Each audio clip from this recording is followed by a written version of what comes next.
In 2004, a man and his daughter were discovered living in a vast park in Portland, Oregon. At first glance, this appeared to be the act of a noble man, a father who, in a moment of desperation, chose the woods over the streets to protect and raise his child. The story captured the imagination of many, inspiring a 2018 film based on their time in the wild. For a while, it seemed like they had successfully rejoined society, but beneath the surface of this inspiring tale lies a shadowy truth. The father's actions in the years that followed hint at an ending far darker than anyone might have imagined.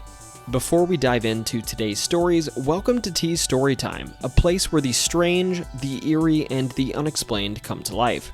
From true crime and conspiracies to encounters with cryptids and aliens, I'm on a mission to uncover the weirdest stories from every single state in the US. If this sounds like your kind of journey, I'd love your support by liking, subscribing, and sticking around to hear the story through to the end. Thank you for tuning in. Now let's get into the video.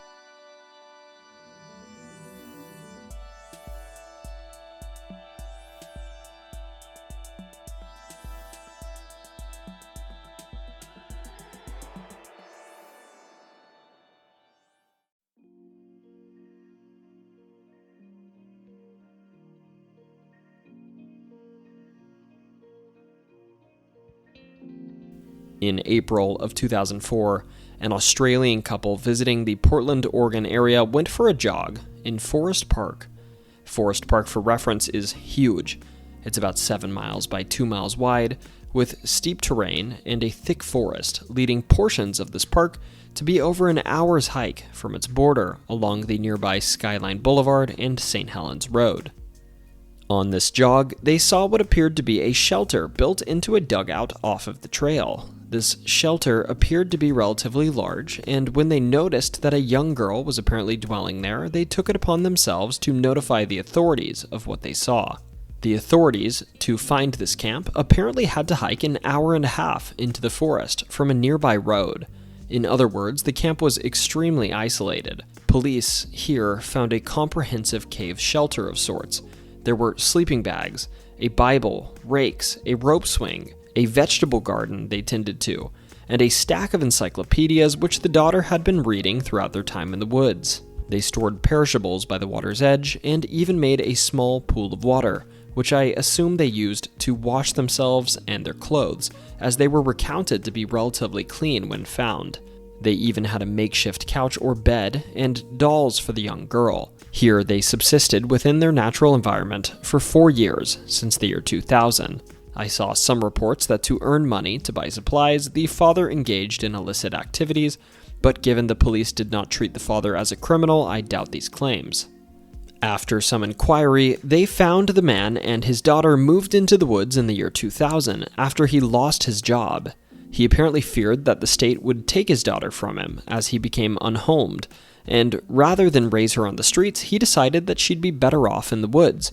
It's worth noting that in some of the articles relevant to this case, it's clear this decision was motivated by a fear of society, drugs, and alcohol, in addition to necessity. The police officers that found them generally seemed very positive about their situation. They remarked that while their living conditions were unacceptable, the father and daughter had a deep love and cared for one another. Additionally, in the interviews I saw, they seemed downright impressed by the father's survival abilities, and remarked that the daughter appeared not just well-educated, but extremely well-mannered, as was the father, even flat-out saying they felt the two had been through a positive experience together. Also, while in these sorts of cases you usually don't even see a light at the end of the tunnel, the local community was nothing but supportive of the man. Who they released was named Frank, and his daughter, whose name I won't mention here. The authorities declined to give out their last name. Apparently, through some connections, the police also managed to get Frank and his daughter some temporary lodging and a job at a local horse farm. Frank turned down money that was offered to him too, being too proud to accept it. But instead, the local news started a college fund for his daughter, who was clearly a remarkable and intelligent young woman. For a little while, at least after this, it also seemed like they went back on grid, and that might have been that. If you follow local news channels, this is the version of the story you get. the happy ending that looks forward towards a brighter tomorrow, and no more coverage of the past or future of this case. Since then, the most prominent news surrounding this case has been its coverage, or dare I say recreation, in the form of a book named My Abandonment and a movie named Leave No Trace, which are both optimistic, though somber, fictionalizations of this story. These stories, while mostly factual to the point they left off, leave out something though. The very important fact that only a short while after Frank began work at the horse farm, he and his daughter disappeared into the night, never to be seen again by the media, or at least not for a long while. Now, it seems like this detail was the last we heard of Frank and his daughter for at least a few years. But in 2015, a post on r/unsolved mysteries, good old Reddit, brought forward a question about this father and daughter duo, seemingly noticing that the aforementioned news articles perhaps painted the case in too rosy of a light, and wondering if anyone knew what their outcome was. Frankly, most of the responses in this 2015 inquiry don't really add much to our discussion, but this discussion apparently did inspire a 2017 Reddit post that, well, actually puts us on a path of understanding the trajectory of this father and daughter duo. To start, it's worth noting that part of the reason it's tough to follow this saga seems to be by design. The authorities purposefully did the right thing and left out identifying details about Frank and his daughter, although they did include some, apparently enough to do a decent job of identifying Frank. For instance, in one 2004 article, the question of whether the mother of the young girl was in the picture was asked, and they mentioned the vague detail that the mother was in some variety of institution in New Hampshire. Beyond that, we get the age of Frank to be 53, and we learn that he was a Vietnam veteran. All of this seems like not much information, but it's enough to put together a decent picture so that if you run into someone similar to this individual, you have a good idea that they might be the same individual, if that makes sense. Now, the aforementioned Reddit post I mentioned contains details that lead you to the last name of the father-daughter duo, and leads you towards credible sources linking the Frank in this story to another Frank on the East Coast, and New Hampshire in particular. All of these details help your interest get piqued when you come across an interesting pair of articles, in particular one that leads not forward but rather backwards in time to New Hampshire in 1984, where one individual named Frank was terrorizing a local community.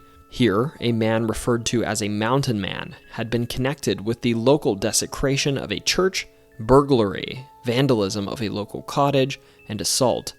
This man, one Frank Treycarton, a 33-year-old Vietnam veteran, was actually caught and jailed for these crimes, but was somehow able to escape where he was being held, the Coos County Jail in western Stewartstown, New Hampshire, by climbing a 13-foot barbed wire fence and subsequently swimming away in the nearby Connecticut River. After this, he spent the winter living in, I quote, Arctic conditions in New Hampshire and across the borders of Vermont and Canada.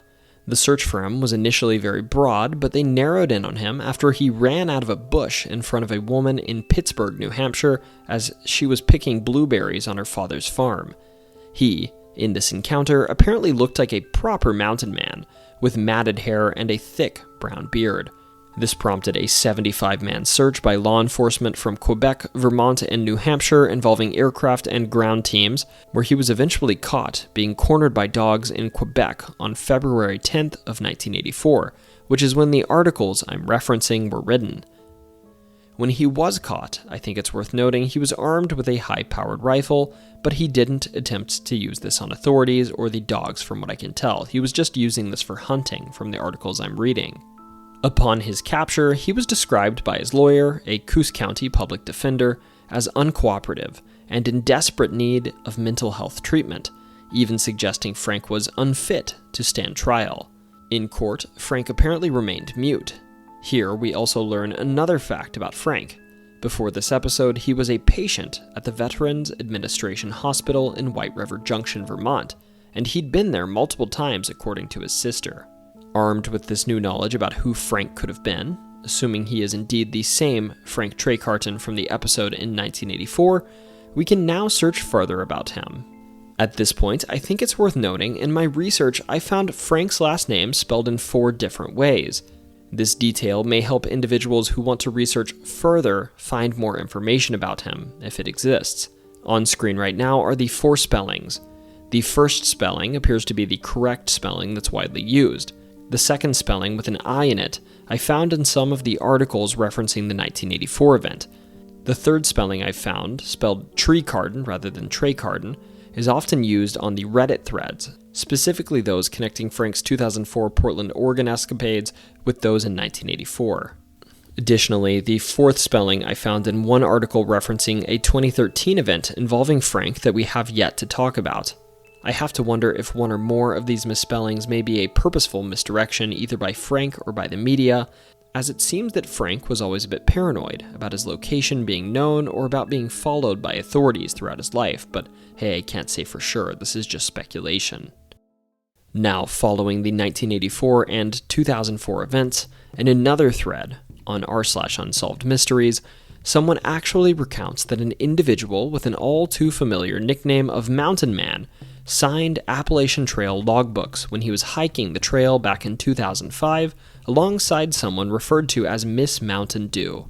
Now, if you don't know what these logbooks are, the shelters along the Appalachian Trail often have notebooks at them with writing utensils that folks hiking and staying along the Appalachian Trail often sign and illustrate in to sort of communicate with other hikers, but perhaps more importantly, to say, hey, I was here, if something happens to them, so that their approximate whereabouts are known. Keep in mind, these 2005 notebook entries were a bit more than a year after we last heard of this father-daughter duo in their most notable 2004 encounters, where they were busted in Portland's Forest Park. Apparently, if we are to believe the Redditor, inside of these logbooks there were odd, if not offensive ramblings written alongside their names. To be straightforward, the Redditor claims they were drawing swastikas and other offensive imagery in the guidebooks. At first, I was inclined to think this was out of place, and perhaps downright misinformation, but then I stumbled upon a 2004 newspaper article describing Frank's campsite, and lo and behold, they had carved 2 swastikas into a hillside. Now, Frank insisted this imagery was not of the Nazi variety, but rather the Hindu variety, hoping to promote good fortune and well-being, but I'm just going to say I find this odd given Frank describes himself as a devout Christian in the exact same article. Regardless, let's not take this to indicate the daughter shares these beliefs, as she was only 12 and 13 when this was ongoing, likely influenced in her actions here. Now, I'm not going to go into further detail here, and I won't drag the daughter any further into this, but if we look at Appalachian Trail photographs from this period, searching for Frank and the year 2005, we're actually going to find a photograph taken of him here. This photo shows a drenched Frank and his daughter seemingly somewhere along the AT in New Hampshire, and honestly, they're looking like they're having a good time. This photo will be useful in a second for identifying Frank in our final run-in with him. Now, at this point, assuming the 1984 to 2004 connection is correct, we have an abundance of information about him. We have his last name, some of his history, his age, a general sense that mentally he might be unwell, and folks on Reddit threads regarding him after identifying his AT photo have even suggested that they knew Frank, and that he might be from Bartlett, New Hampshire, and that he might even have 2 other children. This seems plausible to me, as if you look up Bartlett, New Hampshire and specify you want to include Google entries with the last name involved, you're going to find everything from obituaries of individuals with a shared last name to Frank, to individuals literally recounting on Facebook that they used to spend time with one Frank Treycarden in Bartlett, New Hampshire. Many of these reports seem to recount individuals breaking into places or raising Cain with Frank in various ways. All of this aside, we have one final point to talk about regarding Frank. While personally, I think that the Appalachian Trail seems like a great escape for someone that needs a little time off-grid, it seems that Frank didn't stay there for long or didn't stay there permanently. As in 2013, multiple newspapers published an article around the Concord, New Hampshire area recounting an altercation between 2 adult individuals. This article was generally titled some variation of "Man Shoots Another Man in the Head with a Flare Gun," and it showed a now 63-year-old Frank in a mugshot. It's worth noting this Frank looks a whole lot like the Frank we saw before in the Appalachian Trail photo, although this time he's alone, certainly not with his daughter. In this article, it sounds like at around 1:30 p.m. local time, police officers and fire rescue teams were called to the intersection of Concord's Loudon Road and Fort Eddy Road, pending reports of a man being shot in the head with a flare gun and the suspected aggressor, Frank, brandishing a knife afterwards. They also mentioned that the aggressor, Frank, was unhomed at the time. Frank's account of this tale tells that the victim of the attack crossed the street where there was no crosswalk, prompting Frank to comment on this, resulting in the man approaching Frank aggressively, to which Frank produced a flare gun. The man then dared Frank to fire at him, and Frank obliged.